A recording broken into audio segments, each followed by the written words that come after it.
नमस्कार, प्रभा साक्षी देख रहे हैं आप। आपके साथ मैं हूं अंकित सिंह। टॉप 10 न्यूज में आपका स्वागत है।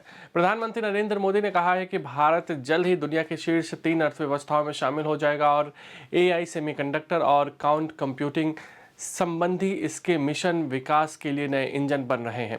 उन्होंने कहा कि नए भारत के लिए आकाश की सीमा नहीं है। प्रधानमंत्री 5 देशों के अपने दौरे के दूसरे चरण में 2 दिवसीय यात्रा के तहत बृहस्पतिवार को त्रिनिदाद और टोबैगो पहुंचे। यह 1999 के बाद किसी भारतीय प्रधानमंत्री की इस कैरेबियाई द्वीप राष्ट्र की पहली द्विपक्षीय यात्रा है। इलाहाबाद उच्च न्यायालय ने शुक्रवार को कृष्ण जन्मभूमि मामले में भविष्य की सभी कार्रवाइयों में शाही ईदगाह मस्जिद को विवादित संरचना के रूप में संदर्भित करने के लिए हिंदू पक्ष द्वारा दायर याचिका को खारिज कर दिया है। अदालत ने शाही ईदगाह मस्जिद को विवादित संरचना घोषित करने के हिंदू पक्ष के अनुरोध पर अपना फैसला सुनाया है। मोदी ने भारतीय समुदाय को संबोधित करते हुए त्रिनिदाद और टोबैगो के बिहार से जुड़ाव की सराहना की और इस बात पर जोर दिया कि बिहार की विरासत भारत और विश्व का गौरव है। मोदी ने कहा कि यहाँ मौजूद कई लोगों के पूर्वज बिहार से आए थे। बिहार की विरासत न केवल भारत का बल्कि दुनिया का गौरव है। उन्होंने कहा कि त्रिनिदाद और टोबैगो की प्रधानमंत्री कमला प्रसाद विशेषर के पूर्वज बिहार से आए थे। उन्होंने कहा कि प्रधानमंत्री कमला ने राज्य का दौरा भी किया है और भारत के लोग उन्हें बिहार की बेटी मानते हैं। दोनों देशों के बीच सांस्कृतिक संबंधों के बारे में प्रधानमंत्री की एक्स पर की गई पोस्ट भी भोजपुरी में थी। असदुद्दीन ओवैसी की एआईएमआईएम ने बिहार में आगामी विधानसभा चुनाव से पहले महागठबंधन में शामिल होने की इच्छा जताई है।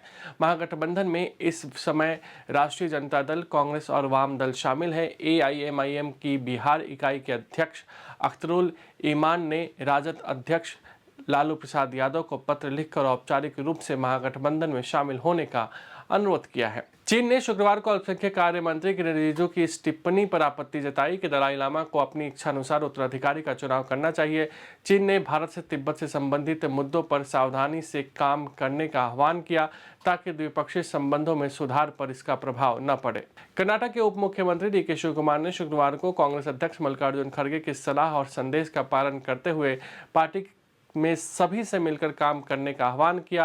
हालांकि उन्होंने राज्य के मुख्यमंत्री पद की दौड़ में शामिल होने के सवाल पर टिप्पणी करने से इनकार कर दिया।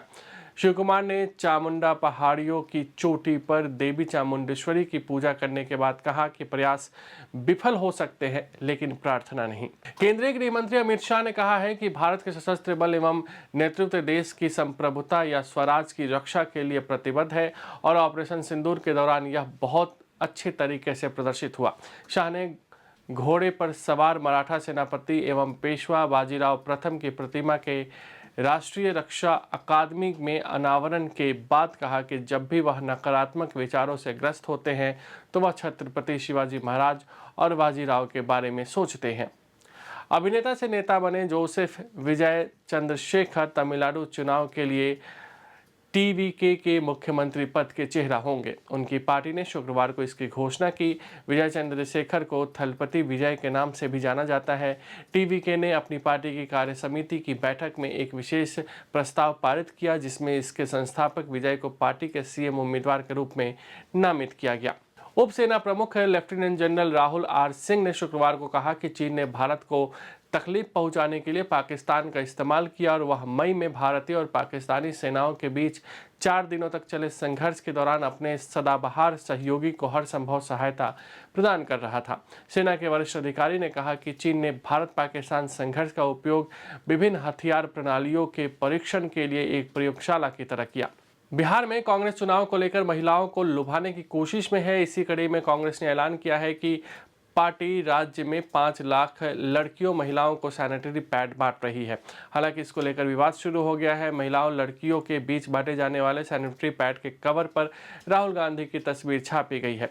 इतना ही नहीं, पैकेट पर माई बहन योजना के तहत दिए जाने वाले 2500 रुपये का भी जिक्र है। हालांकि अब बीजेपी इसको लेकर हमलावर हो गई है और इसे महिलाओं का अपमान बता रही है।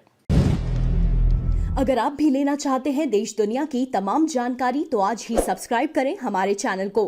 साथ ही नीचे दिए बेल आइकन को जरूर दबाएं ताकि हर अपडेट आप तक पहुंच सके।